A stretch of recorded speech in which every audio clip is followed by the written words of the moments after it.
সোনামা, এটা কি বানালাম বলো তো? এটা রেক্ট্যাঙ্গেল। রেক্ট্যাঙ্গেল মানে কি? আয়তক্ষেত্র। আমাকে আয়তক্ষেত্রটা দাও, তোমাকে অনেক কিছু বানাবো। হ্যাঁ, দাঁড়াও, এবার আরেকটা জিনিস বানিয়ে দিই। এবার কি বানাচ্ছি দেখো তো? সার্কেল। সার্কেল মানে কি? বৃত্তাকার। হ্যাঁ, নাও সার্কেল।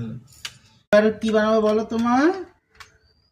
সোনামা, এ বাবা, এটা কি বানালাম দেখো তো? রেক্ট্যাঙ্গেল। ট্রায়াঙ্গেল মানে কি?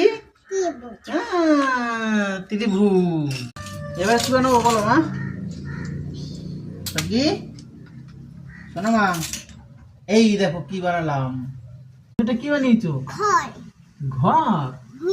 এটা শঙ্কু ঘর। না, এটা বৃত্ত ঘর। পিরামিড। পিরামিড। হ্যাঁ, পিরামিড ঘর। পিরামিড ঘর। এবার আমি কি বানিয়েছি? স্কোয়ার। স্কোয়ার মানে কি? বর্গক্ষেত্র। হ্যাঁ, বর্গক্ষেত্র। তোমার প্রাণী।